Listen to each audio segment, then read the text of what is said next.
टोटो चालक, रिक्शा चालक भाइयों और कारोबारी साथियों, मजदूर और किसान दोस्तों, इस वक्त मैं आपके चौराहे में थोड़ी देर के लिए टहलते हुए रुका हूँ, आपको सलाम करने, आपको आदाब कहने, आपका आशीर्वाद प्राप्त करने, आपकी दुआएं लेने और MIM के पतंग के निशान पर वोट देने की अपील करने आया हूँ। जैसा कि अजीज ने अभी कहा है कि कांग्रेस ने हमारा इस्तेसाल ही नहीं किया, सिर्फ मौलाना मरहूम का इंतकाल यकीनन है कि फितरी मौत से है, लेकिन मौलाना के सीने में एक डर जरूर था कि जिसको आपने वोट देकर जिताया था और हमने कुर्बानी उनके खातिर दी थी, अपनी उम्मीदवारी की कुर्बानी दी थी, वजारत की पेशकश थी, मैंने उसे ठुकरा दिया था और मैंने मौलाना मरहूम के लिए अपनी उम्मीदवारी वापस ली। मेरे भाई, जब तलाक के बिल की पेशी हुई, हमला हुआ हमारी शरीयत पर, तो मौलाना को बोलने की इजाजत नहीं दी।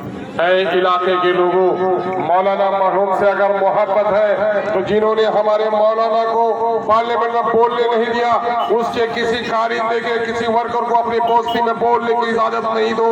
अपनी ईमानी गैरत को बेदार करो। और हम आपसे कहने के लिए आए हैं कि अलीगढ़ की जमीन की लड़ाई सबने मिलकर लड़ी। 30 अक्टूबर 2011 को एग्रीमेंट हो गया। 2012, 13 और 14 के अप्रैल तक कांग्रेस की हुकूमत थी। इस कांग्रेस ने हमें वहां भी लगा दिया।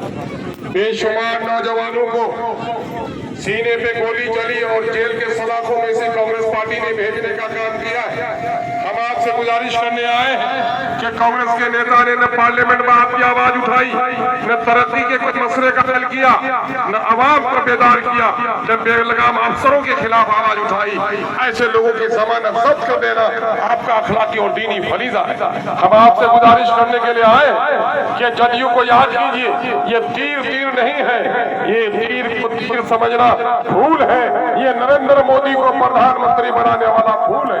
क्या आप उस नरेंद्र मोदी को, जिसने गुजरात में बाप के सामने में बेटी को, भाई के सामने में बहन और बच्चों के सामने मुझसे माँ को जलील किया, बिल्किस का रेप उनके बच्चों के सामने हुआ, बिल्किस को जिन लोगों ने रेप किया उनके गले में ये भारतीय जनता पार्टी के लोगों ने माले डाले।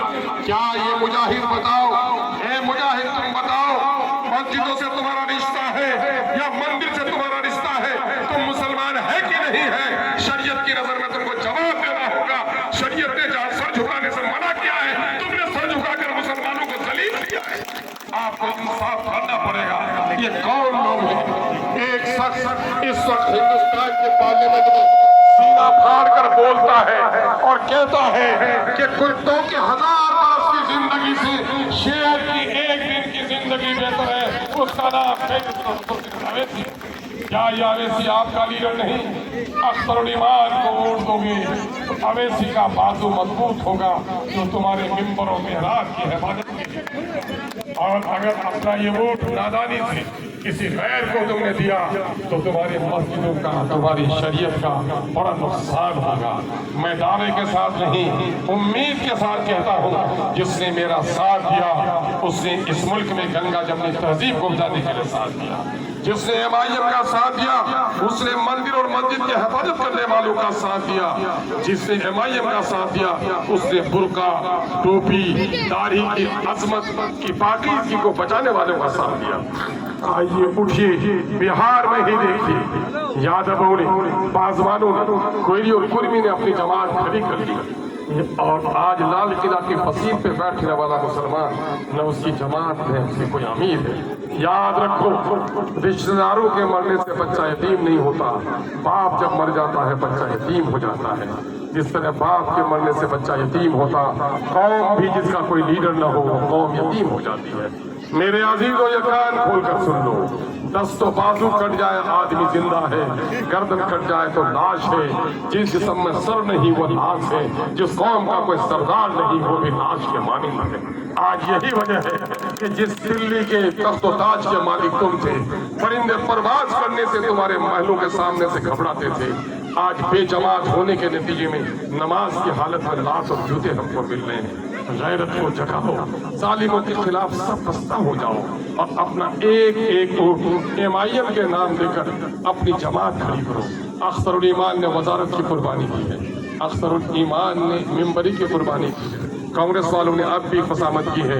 कांग्रेस वालों के टुकड़े पर अब सलमान का दिल मचल नहीं सकता है। हम तो उठे हैं आपके नस्लों को हक दिलाने के लिए, आपकी जमात को खड़ी करने के लिए। एक बार मजबूती से मुझे साथ दीजिए। आपको मैं यकीन दिलाता हूँ। अरे क्या हुआ तुम्हारे इसको जी, आवाज क्यों नहीं फैल रही है जी? अगर तुमने मेरा साथ दिया, यकीन जानो हम तुम्हारी नस्लों का नौजवान हिस्सा दिलाएंगे। हम अपने बुजुर्गों से कहते हैं कि बुजुर्गों आइए इस पाप से निकलिए कि कांग्रेस किसी की खानदानी पार्टी थी। आपका खानदान इब्राहिमी हो सकता है, आपका खानदान यूसुफी हो सकता है। जिन लोगों ने मस्जिद तोड़ी है वो आपका खानदान नहीं हो सकता। जिन लोगों ने मुसलमानों के सीने पे गोली चलाई वो आपका खानदान नहीं हो सकता। नरेंद्र मोदी का साथ देने वालों सुन लो, तुम्हारे सर पे चाहे अमामा ही क्यों नहीं हो, अगर शरीयत के दुश्मनों का तुम साथ दे रहे हो तो कल क़यामत के मैदान में तुमको जवाब देना होगा। तक़वा की अलामत यह है कि जो शराब भी तोड़ता है अंगूर भी उसके बाद मत बेचो, लेकिन जो लोग तुम्हारी शरीयत को तोड़ रहा है अगर तुम उसका साथ दे रहे हो तो कल क़यामत में जवाब देना पड़ेगा तुमको। हम आपसे कहने के लिए आए हैं, एक एक वोट आप MIM को देकर अपने नस्लों का तहफ़्फ़ुज़ कीजिए। मैं सीमांचल के तक़द्दुस की लड़ाई, सीमांचल के लोगों की जो हकमारी हुई उसके खिलाफ लड़ाई लड़ रहा हूँ। मैं हिंदू और मुसलमान सीमांचल में फंसने वाले तमाम तो लोगों के हुकूक़ की लड़ाई लड़ रहा हूँ। एक बार मुझे मौका दीजिए। बहुत बहुत शुक्रिया। अस्सलाम वालेकुम।